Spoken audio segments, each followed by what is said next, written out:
خدا ان کی ہیکل کو، خدا ان کے گھر کو لوگوں نے ایک بزنس بنا کے رکھا ہوا. کلام میں لکھا ہے خداوند جب ہیکل میں گئے تو ہیکل میں خرید و فروخت ہو رہی ہے، بزنس ہو رہا ہے، اپنے ٹیبل اور کرسیاں لگائی ہوئی ہیں، اپنے اپنے طریقے سے ہیکل کے معاملات کو چلا رہے ہیں، اور خدا کی کسی کو کوئی فکر نہیں. لیکن جب ہیکل کا مالک خود آیا تو اس نے کہا، لکھا ہے کہ میرا گھر دعا کا گھر کہلائے گا، مگر تم نے اسے ڈاکوں کی کھو، تم اسے ڈاکوں کی کھو بناتے ہو، بزنس کا اڈا بنا دیا ہے، جبکہ یہ دعا کا گھر رہنے ہی نہیں دیا تم نے. اور جیسے ہی خداوند اس دعا کے گھر میں، جس کو خدا نے دعا کے لیے بنایا تھا، جاتے ہیں تو لوگ جب یسوع مسیح کے پاس وہاں پر آتے ہیں تو کلام میں لکھا ہے اندھے اور لنگڑے اور بیمار لوگ یسوع مسیح کے پاس آئے اور یسوع مسیح نے انہیں چنگا کر دیا. لیکن سردار کائنوں اور فقیوں نے ان عجیب کاموں کو جو اس نے کیے، اور لڑکوں کو ہیکل میں ابن داؤد کو ہوشنا پکارتے دیکھا تو خفا ہو کر ان سے کہا کہ تو سنتا ہے کہ یہ کیا کہتے ہیں؟ آج جو چرچ میں کام ہونا چاہیے نا، لنگڑے چلیں، اندھے دیکھیں، خدا کی قدرت کام کرے، خدا کے عجیب کام کلیسیا کے اندر ظہور پذیر ہوں، خدا اپنے آسمان کو کھولے، خدا کا پاک روح کلیسیا میں جنبش کرے. اس کی کسی کو فکر نہیں ہے. فکر ہے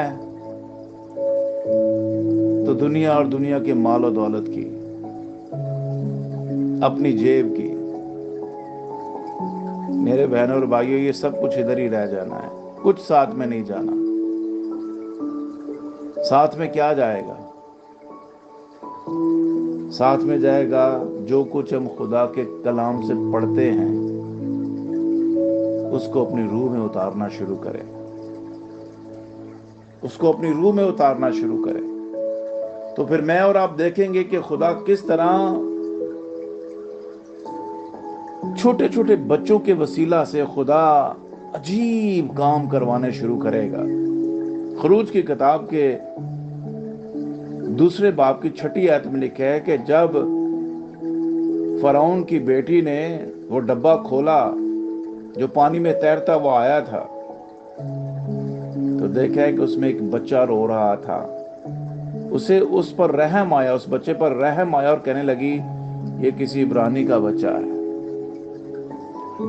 میرے بہنوں اور بھائیوں، ابھی ہم پیدا بھی نہیں ہوئے تھے کہ خدا نے ہمارے لیے ہمارے زندگی کے پلان بنا رکھے ہوئے ہیں.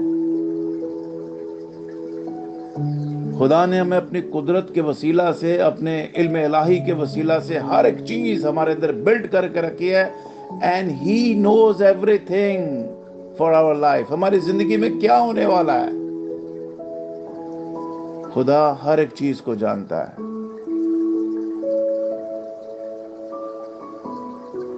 یہ بچہ وہی بچہ ہے جو مردانگی کی طرف بڑھا اور خدا کی طرف سے عبرانیوں کے دشمن فرعون کے سامنے کھڑا ہوا اور اسے حکم دیا کہ عبرانیوں کو مصر اور وہاں کی غلامی سے جانے دے. ہاللیلویہ، پریز دی لارڈ. خدا اکثر دنیا میں کمزوروں کو چنتا ہے تاکہ طاقتوروں کو شرمندہ کرے. اور یہ 1 کرنتھیوں 1 باب اور اس کی 27ویں آیت میں لکھا ہوا ہے. بلکہ خدا نے دنیا کے کمزوروں کو چن لیا تاکہ زور آوروں کو شرمندہ کرے. پھر خدا نے پولس کے وسیلہ سے 2 کرنتھیوں اس کے 4 باب کی 7ویں آیت میں کچھ اس طرح کہا کہ خدا نے اپنی طاقتور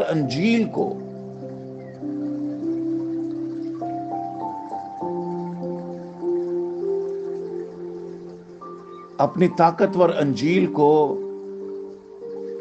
اس جہان کے کمزور اور شیرخوار بچوں کے باطن میں رکھ دیا ہے، ان کے بدن میں رکھ دیا،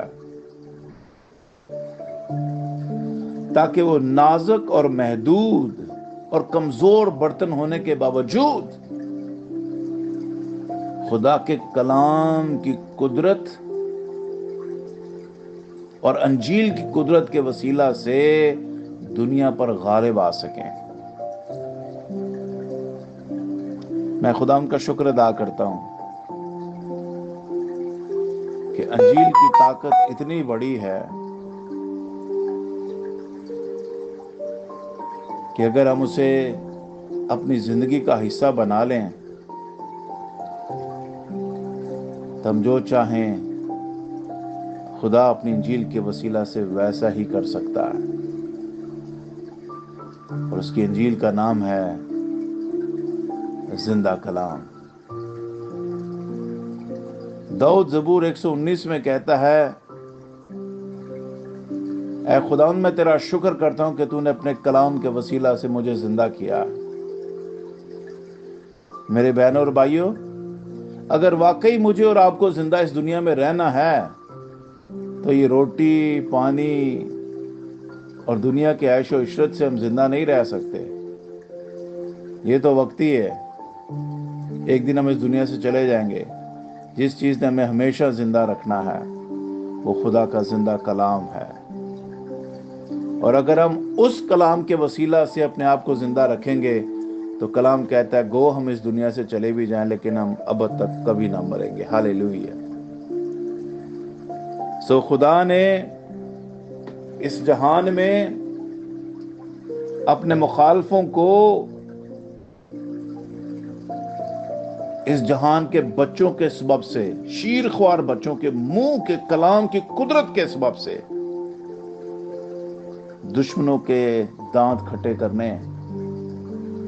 آپ ریڈی ہو جائیے، آپ تیار ہو جائیے۔ خداوند آپ میں سے کسی کو بھی لے کر اپنا کلام آپ میں اپنی قدرت کے ساتھ بھر کر آپ کے وسیلہ سے دشمنوں کو شکست دے سکتا ہے۔ لہذا گیٹ ریڈی۔ جس دن خدا نے آپ کے ساتھ کلام کر دیا، آپ وہ نہیں رہیں گے جو آپ ہیں، بلکہ آپ وہ ہو جائیں گے جو خدا آپ کو بناتا ہے۔ God bless you. خدا آپ کے ساتھ ہو، اور خدا آپ کو آج کے کلام کو سمجھنے کا فضل اور توفیق بخشے۔ وہ ہم کمزور معلوم ہوتے ہیں لیکن کلام کے ہونے کے سبب سے جو ہمارے اندر ہے خدا ان میں زور آور ہے۔ God bless you. کلام میں لکھا ہے کمزور کہے کہ میں زور آور ہوں۔ کیوں؟ کیونکہ اب کلام اس کے اندر رہتا ہے۔ God bless you all. Bye bye.